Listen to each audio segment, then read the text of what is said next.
Hey, so hi everybody and welcome to our National Apprenticeship Week Apprentice panel discussion.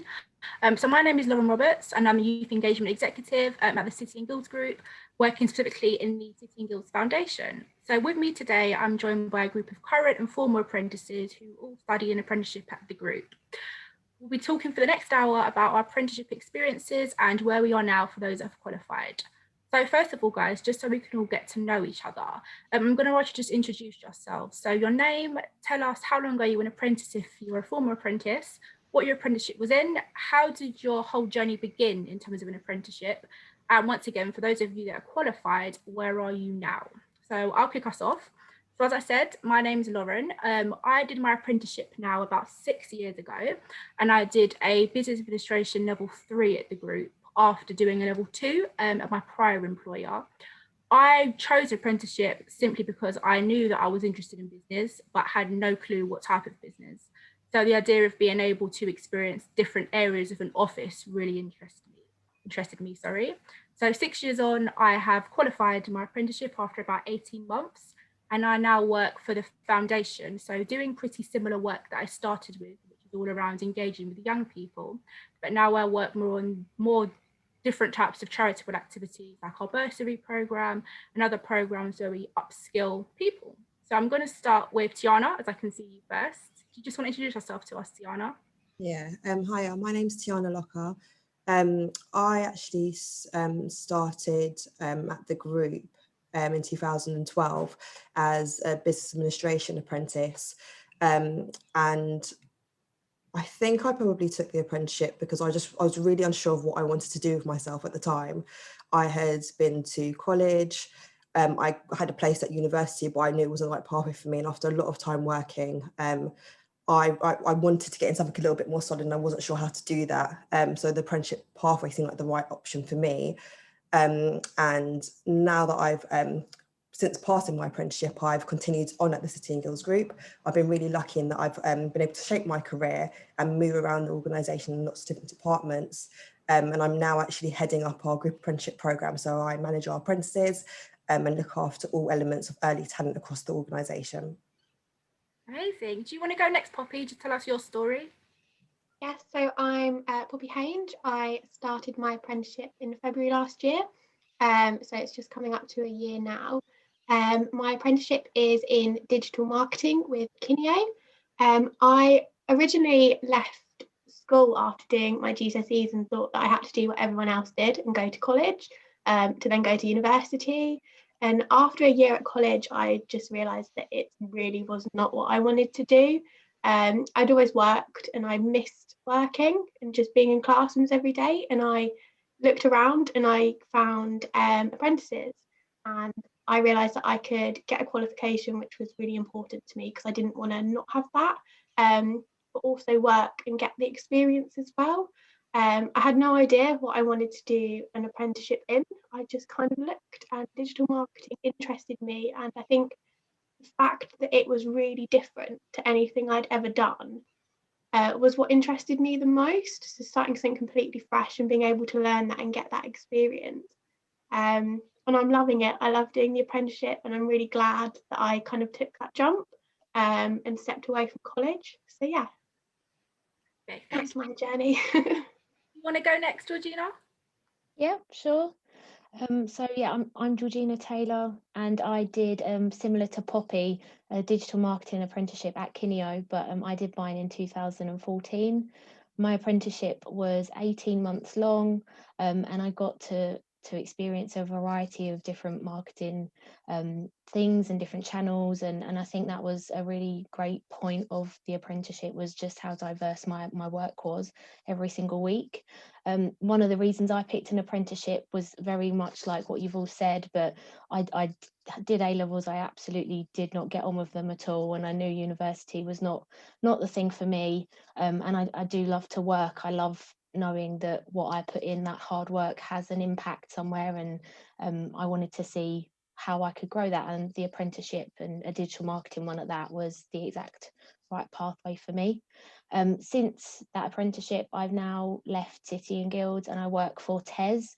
So they are over 100-year-old business. They originally called the Times Education Supplement, and we support educators worldwide. So still within the education sector, still within the marketing sector as well. And yeah, just learning every single year, which is really good. Amazing. Do you want to go next for us, Tom? Yep, absolutely. So I'm Thomas Brown. I started my apprenticeship journey back in 2016 with the Oxford Group, doing a level 2 apprenticeship in finance. I'm still with the Oxford Group. I'm now undertaking a year into level 7 apprenticeship, still in finance. A similar sort of journey to probably Georgina. I went through school, I did my A levels, felt a lot of pressure from the surroundings I was in the school to apply to university and follow a traditional route. And reflecting, I chose not to take my place at university, but I wanted to continue my sort of academic and professional development, and the apprenticeship route spoke to me, having made that choice not to go to university. And I'm immensely pleased that I took the jump and went into an apprenticeship. Amazing. Do you want to go next for us, Stefan, your story? Yeah, sure. So I'm Stefan Harris. I started my marketing apprenticeship at City and Guilds in 2012 with Tiana and Anup. I was the oldest apprentice, I think, on that cohort, which means that I'm definitely the oldest person on this call right now.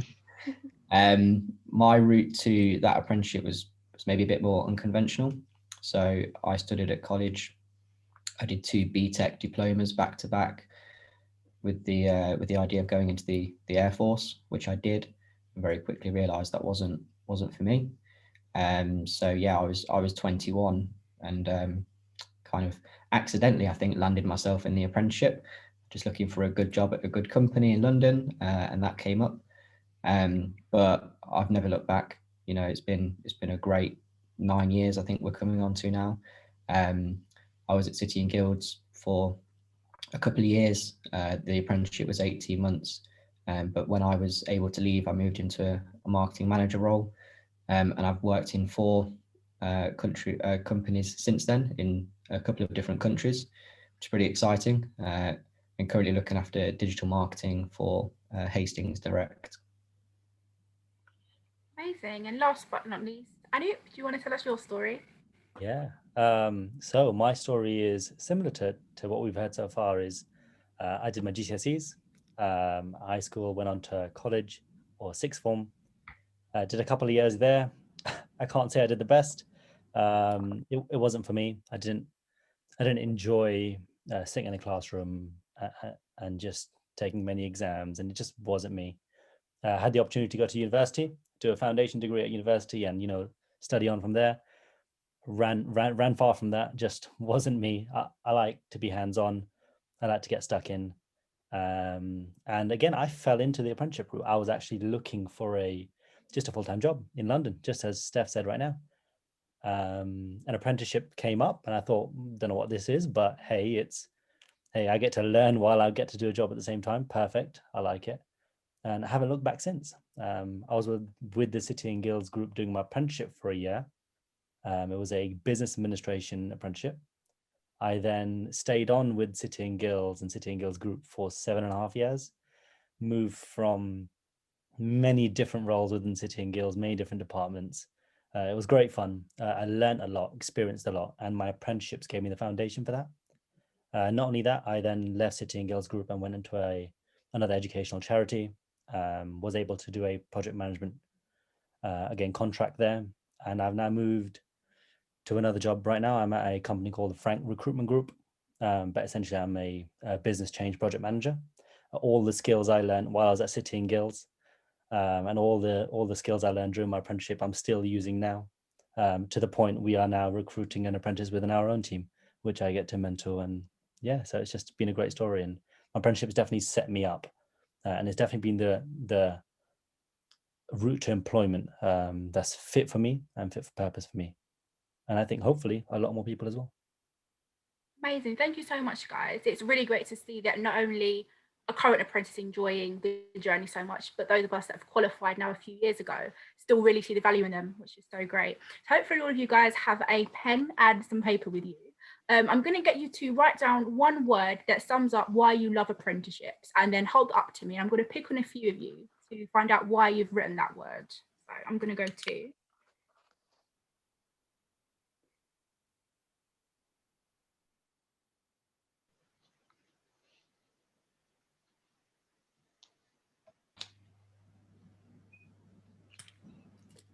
once you've got your word, if you just want to hold it up.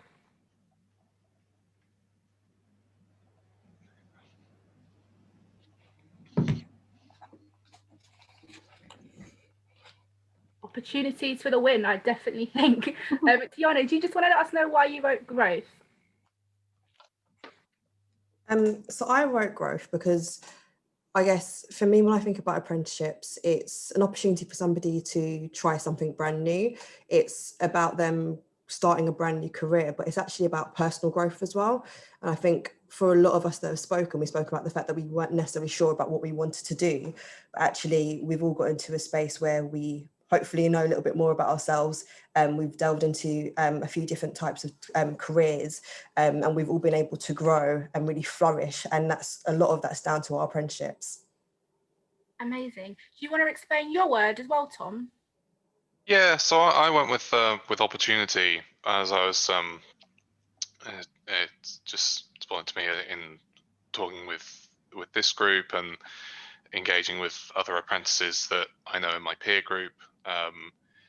I think the most common word that I see is opportunity. An apprenticeship is such an opportunity to begin a career or transition to a different career, and that's why I think opportunity sums it up best. Amazing. Thank you so much, guys.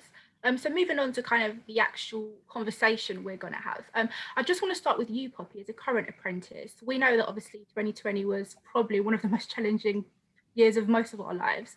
How did you find taking apprenticeship during that year? What were some of the challenges, and how did you overcome them? Yeah, I mean, I started my apprenticeship in February, and by March we were in national lockdown. So I think I was only in the office for like just under a month. So I think when I started the apprenticeship, it definitely was not what I had expected at all. And I think it was definitely a bit daunting and a bit of a challenge to start off with. And it was definitely, I was definitely thrown into the deep end, working from home and doing something completely new. But I think I work quite well under pressure and in challenges. And I think as a learner, it kind of gives you the push to work, and that extra challenge of working from home and everything that was going on, and being in marketing as well, having to kind of remarket everything to the circumstance. Back in March, it was definitely a challenge, but it was one that, looking back on, actually was probably quite good for my learning. And I think to take a positive from everything that did happen last year was that I learned an awful lot. And I think to put a positive spin on it, and although it was a challenge and it was a little bit daunting, I definitely kind of used that to help my learning. Amazing. And obviously, Tiana, you obviously were an apprentice who now looks after current apprentices. How do you think that some of your experiences have helped kind of current apprentices facing challenges that obviously lockdown would have brought up? Yeah, I think what I've learned from my own apprenticeship is that regardless of the circumstances, there are loads of challenges that you will face. I think especially for young people coming into an organisation as an apprentice, it's something that's brand new. It's not normal to you. So one of the things that I found is that I really appreciated having this support network and being able to bring all of our apprentices together and having them learn from each other as peers, but then also being able to be somebody that they can come to if they have any challenges, and being an open ear for them and a bit of a shoulder to lean on. So when they've got a bit of a problem, I'm there to support them and hopefully help them overcome any challenges that they have. I think that's something that I definitely benefited from in my apprenticeship, and I'm hopefully able to give that back to them as well. Amazing. And Tom, would you agree with what Poppy said, just around having to adjust to maybe what expectations were of doing an apprenticeship during such challenging times? Would you agree with that? Absolutely. It was, as I was saying earlier, unlike Poppy, I was fortunate enough to have started my apprenticeship journey, a while before we were completely uprooted. But there were similar challenges faced transitioning, training from a college setting to online, taking online exams. It was definitely a significant challenge, but a great opportunity for personal growth at the same time. Amazing. And you mentioned, Steph, that you've worked in a couple of other countries since leaving the group. I think one of those is Australia. So we just wanted to find out really, what is the kind of perception of apprenticeships over there? And is it quite similar to how they're seen in the UK? Yeah, I mean, it's a funny one. If I talk more broadly about maybe the word that I use as well, access, I reckon every job that I've applied for since finishing my apprenticeship has said that the applicant needs to have a degree. I've still got the job, and that's an important thing to kind of note. And it's the same in Australia, job adverts out there saying it's a prerequisite to have a bachelor's degree to study marketing or business admin. And actually it's not. And it's the same view in Australia. Experience counts for a lot. I was fortunate to get a job very quickly when I moved over there. Worked for another training company actually, so my experience at City and Guilds was really helpful. And I stayed there for 2 years because I got sponsored. So not only did my skills and qualifications get me the job, but they actually very quickly moved to sponsor me and my partner at the time so that we could stay there indefinitely. We chose to stay there for 2 years, and it was, I look back on that with great fondness. It's the best thing I've ever done. And looking at the state that Australia is in at the minute compared to the UK, kind of wish I was still there, to be honest. We all do. Perfect. So just that whole piece around finding that actually having the experience of doing an apprenticeship can be just as valuable as actually having a degree and kind of having a degree qualification. Have you guys found that, and maybe, or Georgina, having left the group and finding new employment, that the experience is just as valuable as perhaps having a degree qualification? Yes, yeah, I would definitely agree with that. And I'd also say that, so that was my apprenticeship, and that experience that I had with that was my gateway to getting into the industry. But after that, City and Guilds further sponsored me for a CIM as well in marketing. So I went from apprenticeship to CIM, and then CIM in the marketing industry is recognised everywhere. So it was the start of my journey, my apprenticeship, but it led me to do more further study into exactly what I was interested in. And I wouldn't have found what I was interested in without that apprenticeship and without that exposure right at the start in 2014. I'd definitely mimic what Steph and Georgina just said. I've moved from City and Guilds group about twice now, and in both roles I've now successfully got, not once was it a problem that I didn't have a degree. They loved it that I'd gone through the apprenticeship route and understood the journey in that sense. I've never once been said, sorry, no, you need a degree. Not once. And that's really important for people to know as well. Like Steph said, the experience counts a lot. They can understand that you've been in a business for a certain amount of time and you've gained a qualification as it is as well. And as long as you are qualified in the industry you're in, or whatever route you want to go down in terms of role, there won't be any problems.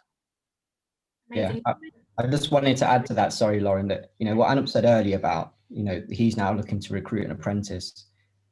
When people have good experiences like we're doing and, go on to have great careers, it kind of comes full circle. You understand that actually when you're hiring kind of entry-level roles, Do you go after target graduates, or can that be an apprenticeship, or can you hire ex-apprentices? Every person I've recruited, every job advert that I've been given by HR, I've removed the line saying that you need to have a degree, because I think it can be really off-putting for maybe people that lack a bit of confidence, that maybe have done an apprenticeship. You know, they might see that and go, I absolutely can't apply for that. And it's not the case. More people need to be kind of aware of that. Amazing. That literally follows exactly what I was just going to ask. And when you mentioned before, we're actually looking at taking on an apprentice. Do you have any kind of suggestions or anything that you would let other employers know if they were looking at taking on an apprentice? And for someone who's kind of come full circle, did an apprenticeship and now is actually looking at taking on an apprentice? Yeah. Just as other points I mentioned now, is whenever it comes to sort of entry level roles, or when it comes to employing someone within a team where you want someone to learn the business in a proper way, whereas get a qualification, and as an apprentice, you also learn the business really, really well as well, as we found in City and Guilds and in other companies as well. Apprenticeships are pretty much a no-brainer for roles like that, for sure. And you mentioned, Georgina, that you're currently still kind of in the education sector. If you could give any advice to perhaps providers, looking at recruiting apprentices or advertising apprenticeship vacancies, what would any advice be to them? I think it would just be to utilise that apprentice and make sure that you're giving them as many opportunities as possible to learn from you. You know, they've picked you as their employer, as who they want to work with, as who they want to learn from. So really try and give them as much exposure to different parts of your company, and make sure they know that they've got the support there, because that's how you're going to get the most out of that person, is by really investing in them and letting them shine, by giving them all the different options. I think City and Guilds, as we've all talked about, was a really good provider of doing that. So if there's someone to copy and someone to look up to in terms of how apprenticeships are run, City and Guilds allowed us to go around all different teams and do all different projects. And yeah, I really enjoyed that part of my apprenticeship. Definitely. And Tiana, as someone that now kind of recruits and looks after apprentices in-house, what kind of skills or advice would you give to a young person, perhaps, who was thinking about taking part in an apprenticeship but wasn't quite sure if it was the right path for them?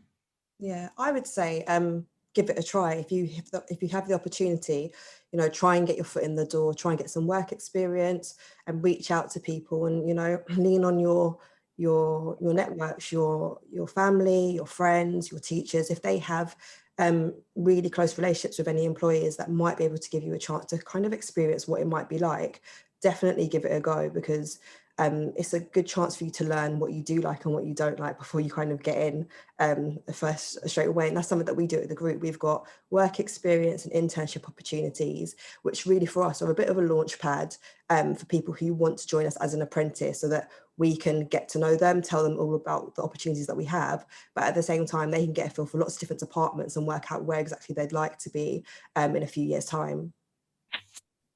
Amazing. Well, one other point, just want to say, just on an employee's perspective, is the retention rate for an apprentice is higher than a graduate or any other entry level role. So as an employer, that's always a really good point to think about. Amazing. And I mean, yeah, I think that's something that we demonstrate very well at the group, as kind of so many of you have said, giving apprentices a chance to move around the business and to kind of decide where they fit best is great, because it gives you the opportunity to see where you actually want to develop while giving you all the skills that you'll need to develop. So back to those papers and pens, guys.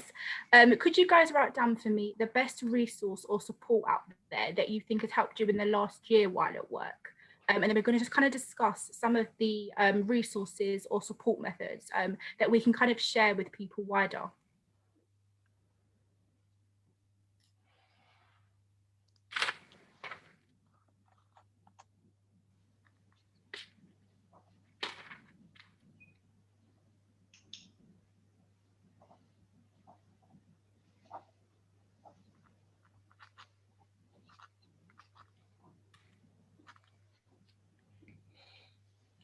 And when we're ready, the big reveal.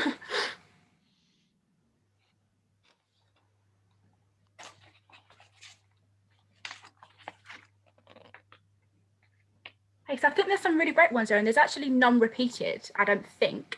So if we want to go around maybe and just speak kind of a word on why you think that was kind of the best resource for you. If we want to start with you, Poppy. Yeah, so I put my team. I think my team in the marketing team is quite small. There's 4 of us, and I think having that small team and that constant communication and that support from my team, especially working from home, has been amazing. And that support from Tiana as well, it's meant that I could progress and help from any topics I needed support on. And I think without that support from my team, I wouldn't have been able to learn as much as I have, and the experience wouldn't have been the same. Right. And if I think you wrote Zoom, can you explain to us? Yeah. Pretty specific, right? No, Zoom or conversations. It could be Teams, FaceTime, whatever it is. The conversations has definitely helped over the last year, and the only things that's able to pull us through. We can't face-to-face meet anybody, whether it's work-related or personal related. As we all know, for our mental health, it's really good to keep grounded and keep in conversation with friends groups, networks, work friends groups, or it's just really good to keep conversations alive. And that's definitely got me through over the last year. Amazing. I think yours links in kind of to that, Steph. I think I caught LinkedIn there. Do you want to explain kind of how kind of social media and professional social media has helped? Yeah, I had LinkedIn and YouTube down actually. So I'm not made to work at home. I'm made to be in the office. That's where I thrive. So working from home has actually been a bit of a challenge for me personally. But I found that LinkedIn has been a bit of a hub of kind of positive messages and reinforcement, lots of stories being shared around how people are dealing with working from home, especially parents. I'm not a parent myself, but seeing how parents are kind of overcoming the challenge of having their children around and still doing their jobs. And YouTube, I've found I've kind of moved away from watching maybe traditional videos, cats in bread, that kind of stuff. And now actually use it for a lot of advice and kind of mental well-being, some financial advice channels that I follow as well. So yeah, I found that actually really useful. Amazing. Tom, I think I caught Learning Mentor or something around mentor. Yeah. For us.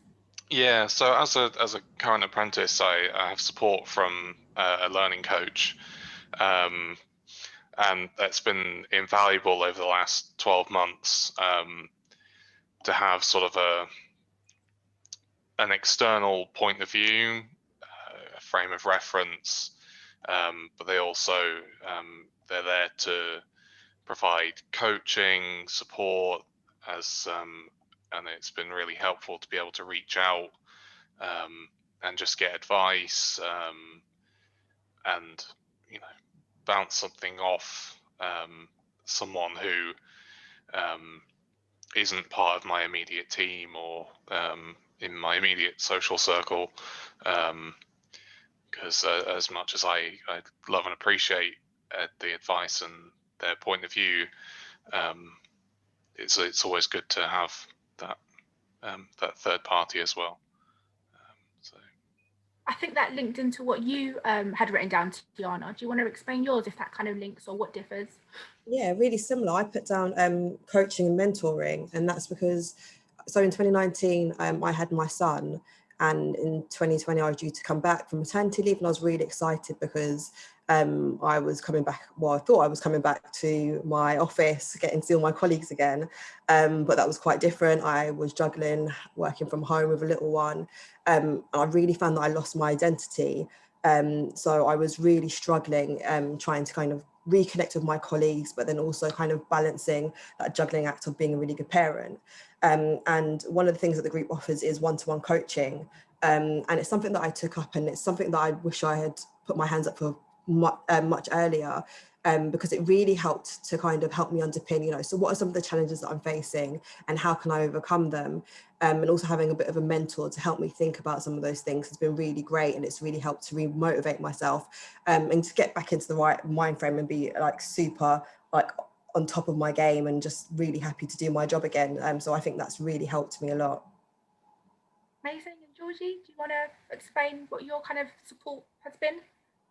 Yeah, so I've just tried to relate mine back to like marketing. So I just put like marketing week and webinars and podcasts and things like that, because I think for me, one of the best things I get from like marketing and just being in that industry is bouncing ideas off people and kind of growing ideas. And I think for me this year's had a definite halt in that, and I haven't been able to share ideas and you know work with people to build things. So I've had to find that in other areas, which is much like what Stefan said, and mine's been through podcasts, through listening to expert marketers on how they're doing things and how they're trying to tackle things, and kind of using that a bit as my meeting with a team. I've created a fake team in my marketing mind and tried to build on what I do in my day-to-day job.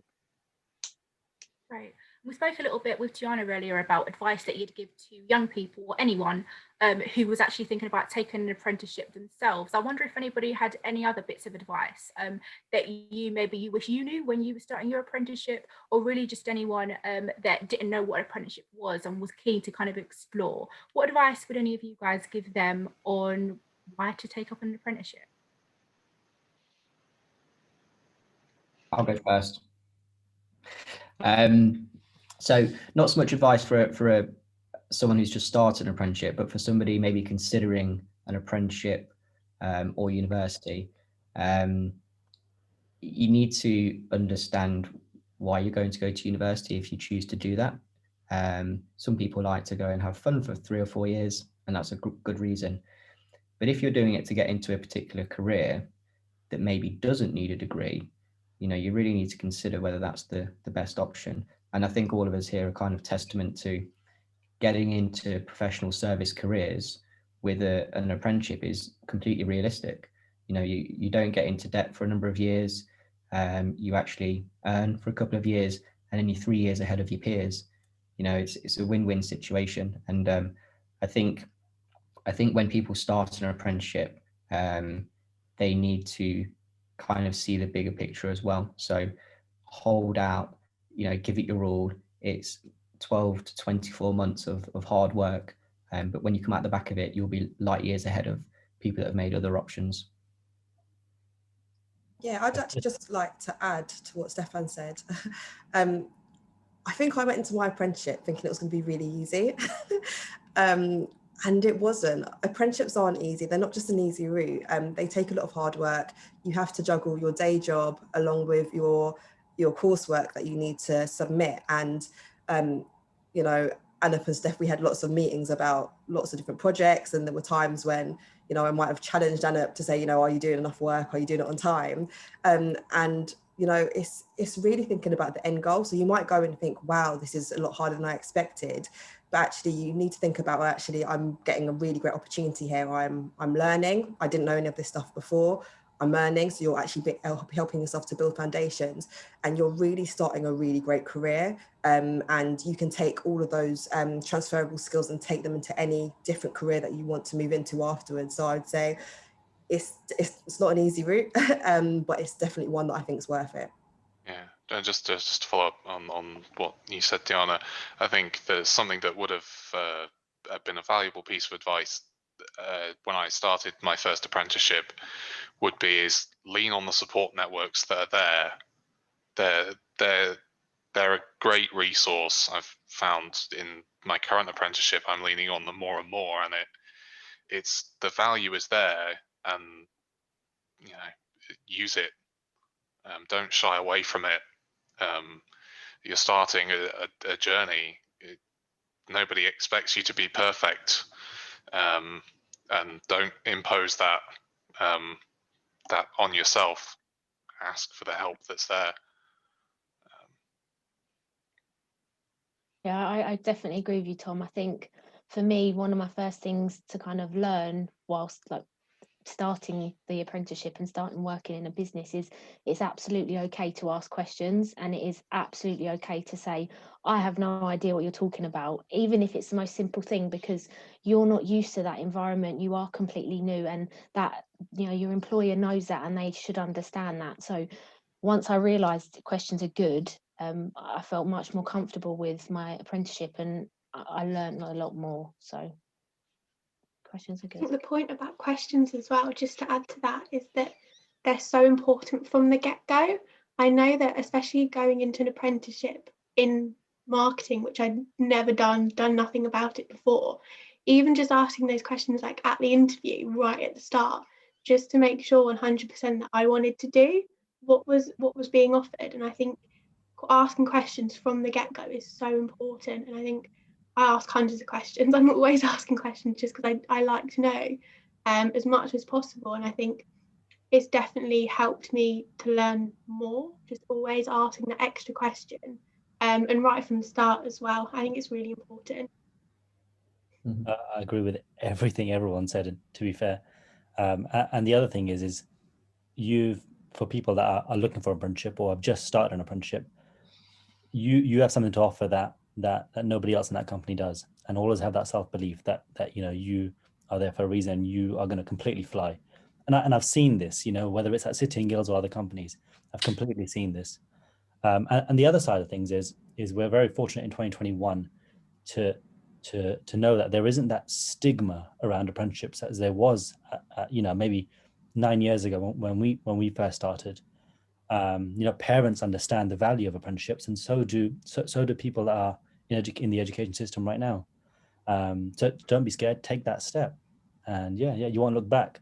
And just another point that Stefan definitely said is you earn while you train, and don't take that lightly. For 3 years, you'll pass your apprenticeship, and you'll continue earning while people are in debt, and just can't go wrong with that. Amazing, guys. So the last kind of topic that I thought would be good to kind of just discuss was really just around the future. So if we could all write down just one word that you would say you would like the future of apprenticeships to look like, and then we'll just have a little discussion around those.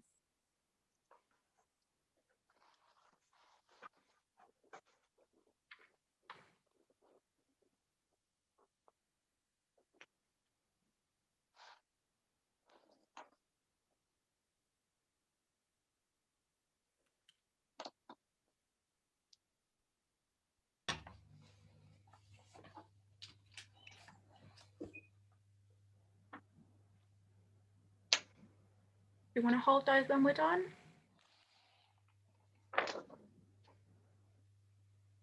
Can't see mine because of the lighting. Yeah, that's my issue too. Sorry.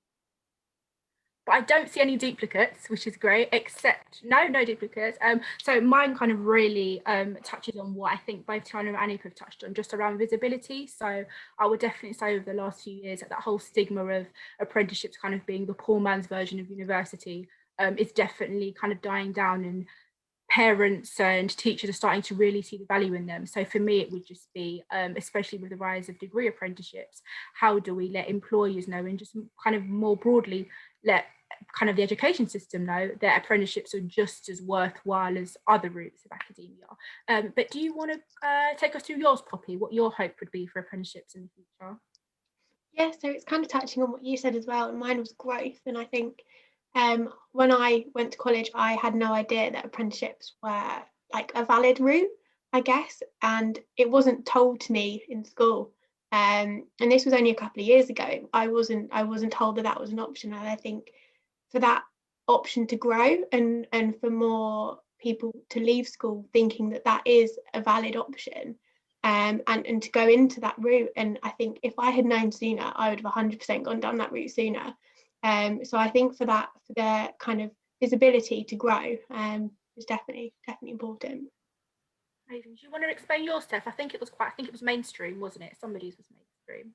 Yeah, that's right. So just kind of hanging off everything that we've already said on this call, I think it's, making apprenticeships acceptable to be a mainstream career route for young people. And, whilst the government and education system and employers can push that agenda, I think it's also our responsibility, to kind of fly the flag. Hopefully we've all got LinkedIn accounts. We should be having conversations in, apprenticeship groups or, various topics and discussions that are going on. And if we, as I said earlier, have the opportunity to hire somebody, to support us in the future, then, definitely looking at an apprenticeship as an option for that is one of the best things that we can do. The more high quality apprenticeships out there, the more attractive they'll become.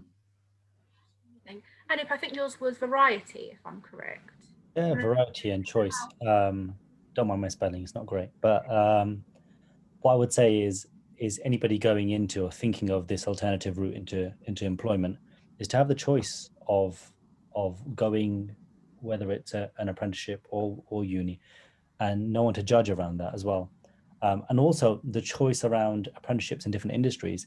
I think a lot of industries have accepted that apprenticeships is amazing, and it's a great alternative way for people to gain employment within their companies. But some industries are lacking, and some industries are falling behind in that. So I hope to see more industries and more employers understanding the value of these apprenticeships and having the variety of choice of different types of apprenticeships. And as a student, having that choice of going to do an apprenticeship if you wanted. Great point. Do you want to share what your hope was, Tom? So my sort of hope was sort of innovation, and it kind of echoes what Anup's just said. I'd really like to see apprenticeships drive forward the education sector, and for more industries, as Anup said, to accept that they can have apprenticeships, and that it's a valid way in almost every industry as a way to learn. And there also needs to be some innovation. As Poppy said, apprenticeships weren't talked about during my school time. Back, 5 years ago. I think we would need to drive that message at secondary school and college, sixth form, to really show that apprenticeships are valid and a great way to move forward. Because from my personal experience, I was railroaded towards university by my school, and if they'd have even said the word apprenticeship, it would have been a guiding light. Right. Was yours quite similar to that, Georgina, or was yours quite a different hope? No, it was exactly what everyone said. So mine was recognition, and I think that applies to everything. Recognition within the schools, recognition from our, ex-apprentices, our part, that there's no barriers if you haven't got a degree, if you've got that experience. And yeah, I think more people need to know about them. They need to not be just the other route. They need to be, these are the routes. It's not, if you don't get into this, you do that. It's, this is what's on offer. And these are the successful people that have taken that route as well. And it just needs to be shouted about more. So the recognition. Amazing. And was there anything, Tiana, that wasn't mentioned? I'm sure the majority was. Just of any of your hopes for the future? Yeah, no, so I had put down it being as equal or first choice to people, and I think everyone's pretty much echoed that.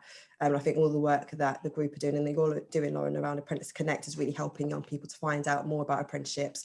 But if I can be cheeky, I'd like to say something else. I probably think something that I'd hope for the future is that apprenticeships become more accessible, more inclusive. I think it's really important that employers think about how they advertise their roles and how they talk about them, who they reach out to make sure that everybody knows about them, and that people of all different backgrounds know about the opportunities that they can bring. I think that inclusion diversity is so important at the moment, and apprenticeships are a really good opportunity to bring in a really diverse group of people into your organisation. So I think employers could do a lot more around that. Amazing point there. So that really was kind of all the discussion points I had, guys. Thank you all so much for taking part. And was there anything else anybody else wanted to add just on the topics of apprenticeships in general while we're all together? No, I feel like we've covered it all really well. Go us. Okay, so thank you so much, guys, for taking part. Hope to hear from you all soon. Goodbye. Thanks, guys. Bye. Thank you. Bye. See you, everyone.